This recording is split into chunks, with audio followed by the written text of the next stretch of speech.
علی بھائی مجھے یہ بتائیے کہ آپ قادیانیوں کو اگر میں آپ سے یہ سوال کروں کہ قادیانی بہتر ہے آپ کی نظر میں یا چشتی رسول اللہ پارٹی؟ دیکھیں جو قادیانی ہے نا وہ تو صراحتاً ایک بنیادی عقیدہ کلیم کیے ہوئے ہیں غلام احمد قادیانی دجال کے بارے میں کہ وہ امتی نبی ہے، جبکہ چشتی رسول اللہ تھانوی رسول اللہ جو پارٹی ہے نا ان کے بڑے بڑے علماء دفاع کرتے ہیں، عوام کو تو پتہ ہی کوئی نہیں ہے۔ عوام کے سامنے جب ہم نے یہ مقدمہ رکھا ہے عوام ان کو چھوڑ کے ہمارے ذریعے رسول اللہ کے ساتھ اٹیچ ہوگی، تو یہ اس بات کا ثبوت ہے کہ کوئی کمپیریزن نہیں، زمین و آسمان کا فرق ہے۔ دیوبندی بریلوی جو چشتی یا تھانوی کے ماننے والے ہیں ان بیچاروں کو تو پتہ ہی نہیں ان کے بزرگوں نے کیا کام ڈالا ہے، جیسے ہی انہیں پتا چلا ہے تو انہوں نے کہا کہ بھائی خواہ قادیانی دجال ہو یا چشتی دجال ہم اسے نہیں مانتے، مسئلہ ان کے مولویوں کا پھنسا ہوا ہے، لہٰذا دیوبندی بریلوی ظاہر ہے کروڑ گنا بہتر ہے ان سے۔ سبحان اللہ، بہترین۔ لیکن بریلی شریف میں ابھی تک کوئی چشتی رسول اللہ کلمہ پڑھنے والا نہیں ملتا ہم کو۔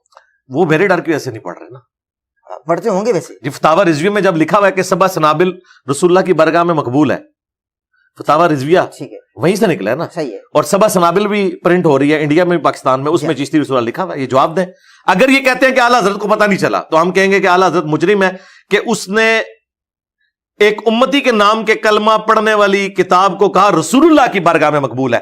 بخاری مسلم میں حدیث ہے جس نے میری طرف جھوٹ منسوب کیا اپنا مقام جہنم میں دیکھ لے۔ بالکل صحیح علی بھائی۔ اور اگر انہوں نے لا علمی میں کیا ہے تو اعلیٰ حضرت کی بزرگی فارغ ہے، ان کے پاس نہ کوئی علم غیب تھا، نہ بزرگ تھا، نہ دلوں کا حال جانتے تھے، انتہائی اجڑ تھے کہ انہوں نے اتنی بڑی بات کر۔ بالکل صحیح، آپ کا پیغام پہنچ گیا۔ مجھے بس ایک میں سوال کرنا چاہتا ہوں، اسی سوال میں سوال نکال رہا ہوں، میں کر رہا ہوں آپ سے۔ آپ نے یہ چشتی رسول اللہ واقعات جو پڑھے یہ کتابوں میں پڑھے، آپ نے معین الدین چشتی کی زبان سے نہیں سنا؟ معین الدین چشتی صاحب سے ہمارا کوئی لینا دینا ہی نہیں۔ ذرا سوال سنتے۔ ہاں جی، سوال آپ نے زبان سے تو سنا نہیں، کتابوں میں پڑھے، اور ابھی تک کتابوں میں پڑھتے آ رہے ہیں آپ اور آگے پھیلا رہے ہیں۔ قیامت کے دن یعنی بروز حشر اگر معین الدین چشتی یہ کلیم کر دیں کہ یہ بندہ یہ شخص مجھ پہ دنیا میں بہتان باندھتا رہا جبکہ میں نے ایسا کچھ لکھا ہی نہیں نہ پڑھوایا، آپ کیا بنے گا؟ نہیں میرے پہ تو بہتان باندھا ہی نہیں ہے نا۔ آپ پر نہیں باندھا، آپ باندھ رہے ہیں ان پر۔ نہیں میں نے تو باندھا ہی نہیں ہے، اگر انہوں نے پڑھایا نہ ہو تو کیا بنے گا؟ نہیں بریلیوں نے پرنٹ کیا نا، وہ بریلیوں میں جب میرے پاس آئے گی نا بات میں کہوں گا تمہاری جو روحانی اولاد تھی نا انہوں نے پرنٹ کیا ہے، بس مقدمہ ادھر چلا جائے گا۔ اچھا یعنی آپ دنیا میں بھی آپ چلے جائیں، جائیں گورے کی عدالت میں لے جائیں کہ میں تو بریلیوں کی چھپی ہوئی کتاب کا کوٹ کر رہا ہوں۔ اگر میں ایک چیز تو حسن زن رکھے نا، اگر نہ لکھا ہو تو سرکار حسن زن رکھنا یہ ایک علیحدہ بات ہے، حسن زن رکھنا نہ رکھنا یہ الگ، یہ دو تین ٹاپک مکس ہو گئے۔ پہلے تو یہ ہے کہ مقدمہ کس کے خلاف ہوگا؟ مقدمہ ہوگا پیر میر علی شاہ صاحب کے اوپر، مقدمہ ہوگا اشری تھانوی کے اوپر، مقدمہ ہوگا احمد بریلوی کے اوپر۔ مجھے تو انہوں نے بتایا نا کہ چشتی رسول اللہ پڑھنا چاہیے، صحیح، دفاع ہونا چاہیے، میں نے تو آگے کہا نہیں ہونا چاہیے، تو میں ایک درجے بہتر ہوں، مجھے تو معین الدین چشتی صاحب کہیں گے کہ بھئی بیٹا تو نے مجھے بچا لیا ہے، یہ کہہ کے یہ کلمات کفر ہیں، پھنسایا تو انہوں نے ہے۔ اب رہا یہ مسئلہ کہ میں معین الدین چشتی یا کسی بابے کی یہ وکالت کروں کہ ان کے اوپر ان لوگوں نے جھوٹ باندھا، تو میں پہلے دن سے یہ کہہ رہا ہوں کہ میرا حسن ظن ہے کہ انہوں نے نہیں پڑھوایا ہوگا، لیکن چونکہ اولاد تم ہو ان کی، تمہاری بات اتھارٹی مانی جائے گی۔ صحیح، ٹھیک ہے، میری بات کون سنے گا؟ تم ان کے بزرگوں کے ماننے والے ہو نا، چونکہ تم کہہ رہے ہو تو ہم کہہ رہے ہیں ہاں اگر انہوں نے کلوایا تو ٹھیک ہے، پھر وہ بھی گمراہی تھے۔ اور یہ بات کرنا کوئی گستاخی نہیں، مسلم شریف یہاں رکھی ہوئی ہے، اس کا مقدمہ کھولیں۔ مولا علی کی شہادت کے بعد حضرت ابن عباس نے مولا علی کے کچھ فتوے منگوائے، وہ پڑھتے جاتے تھے اور کہتے تھے اللہ کی قسم علی نے یہ نہیں فیصلہ لکھا ہوگا، اللہ کی قسم یہ علی کا فیصلہ نہیں ہو سکتا، فیصلے مولا علی کے ہی تھے۔ اور ابن عباس یعنی مولا علی کی شہادت کو ابھی چند سال بھی نہیں گزرے، پھر ایک جگہ انہوں نے جملہ بولا اللہ کی قسم اگر علی نے بھی یہ فیصلہ کیا تو وہ بھی گمراہ ہو گیا تھا، for the sake of argument, سمجھانے کے لیے۔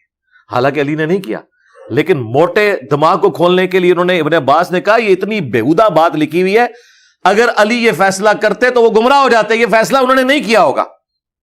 ٹھیک ہے، اور پھر کہا افسوس انہوں نے قیمتی علم ضائع کر دیا۔ حضرت علی کی طرف جو جھوٹ منسوب ہے اس میں ہم حضرت علی کا دفاع کرتے ہیں، کیونکہ حضرت علی کے پیچھے قرآن و سنت کھڑے ہیں۔ حضرت عیسیٰ کے اوپر کرسچنز نے جھوٹ باندھا، ہم اس کا دفاع کرتے ہیں، ان کے پیچھے قرآن و سنت کھڑے ہیں۔ ان کے بابوں کے پیچھے قرآن و سنت نہیں نہ کھڑا، یہ تو بابے آئے ہیں 700-800 سال بعد۔ مجھے بتائیں 800 سے 800 سال بعد کوئی آپ جیسا شریف آدمی کہے کہ انجینئر صاحب، اس زمانے کے انجینئر کو ہو سکتا ہے غلام احمد قادیانی نے کلمہ ہی نہ پڑھایا ہو، لوگوں نے ان کی طرف غلط منسوب کر دیا، تو آپ اس نے ظن رکھ لیں، پھر میں کیا کروں گا؟ میں یہ کہوں گا کہ اس کے ماننے والے تو کہہ رہے ہیں نا، آپ کہ نہیں، آپ ان کو رحمت اللہ علیہ کہہ جائیں۔ اگر غلام احمد قادیانی صاحب نے قیامت کے دن آپ کا گریبان پکڑ لیا تو آپ کیا کریں گے؟ میں کہوں گا میں تو نکل جاؤں گا، میں کہوں گا اس کے ماننے والے کہہ رہے تھے، اور چونکہ اس کے پیچھے قرآن و سنت نہیں کھڑے تھے میں اس کا دفاع نہیں کروں گا، میں دفاع کروں گا صرف صحابہ اور اہل بیت کا۔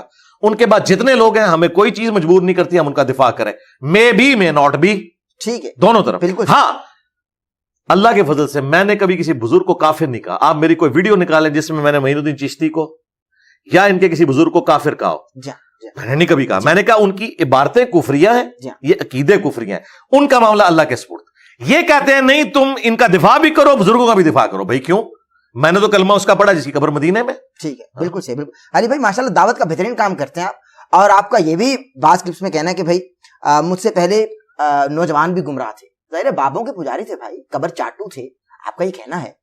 تو آپ مجھے یہ بتائیے آپ کی اکیڈمی میں کتنے نوجوان ایسے آتے ہیں یا ایسے آ چکے ہیں جن کو آپ نے کلمہ ٹھیک سے پڑھایا ہو؟ وہ پہلے چشتی رسول اللہ کلمہ پڑھتے تھے کیونکہ پہلے تو گمراہ تھے آپ کے مطابق۔ کتنے ایسے کافر نوجوان آپ کی خدمت میں آپ کی اکیڈمی میں حاضر ہوئے جن کو آپ نے ٹھیک اور صحیح کلمہ پڑھایا ہو؟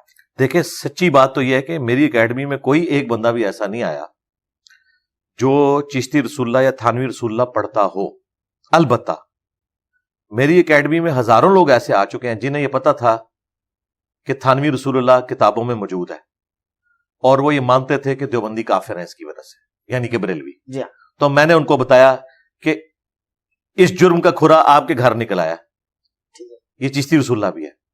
تو اس کا اینڈ رزلٹ یہ ہوا کہ انہوں نے بریلویت بھی چھوڑ دی۔ یہ تو ہوا ہے، بالکل صحیح، الحمدللہ۔ مجھے علی بھائی یہ بتائیے، ایک مستند عالم دین ہے، ان کی تحقیق کے مطابق پورے قرآن میں الحمد سے والناس تک اللہ نے اطاعت کا حکم 40 مرتبہ دیا، جن میں 22 مرتبہ اپنا اور اپنے محبوب صلی اللہ علیہ وآلہ وسلم کی اکٹھی اطاعت کا حکم دیا، اور 18 مرتبہ صرف محبوب مکرم صلی اللہ علیہ وآلہ وسلم کی اطاعت کا حکم دیا۔ اللہ تبارک و تعالیٰ نے اکیلے اپنی اطاعت کا حکم قرآن میں کیوں نہیں دیا؟ ذرا وضاحت فرمائیے۔ میرے بھائی ہم تو اس سے بھی بڑی بات کریں گے۔ سورۃ النساء کی آیت نمبر 80 ہے، من یطع الرسول فقد اطاع اللہ، جس نے رسول کی اطاعت کی اس نے اللہ کی اطاعت کی۔ سبحان اللہ، ٹھیک ہے، قرآن میں کہیں یہ نہیں آیا کہ جس نے اللہ کی اطاعت کی اس نے رسول کی اطاعت کی۔ جی ہاں، سبحان اللہ، جس نے رسول کی اطاعت کی اس نے اللہ کی اطاعت کی۔ اس کی وجہ یہ ہے کہ رسول دنیا میں ریپریزنٹیٹو ہے۔ جی ہاں، یہودیوں کا یہی تو دعویٰ تھا کہ ہماری اللہ کے ساتھ نسبت ہے۔ اللہ تعالیٰ فرمایا قل ان کنتم تحبون اللہ فاتبعونی یحببکم اللہ، اے نبی ان سے فرماؤ اگر اللہ سے محبت کرتے ہو پھر رسول اللہ کی اتباع کرنی ہوگی، پھر اللہ بے شک بے شک سے تمہاری محبت کامل ہوگی، پھر اللہ تم سے محبت کرے گا، تمہارے گناہوں کو معاف بھی کر دے گا۔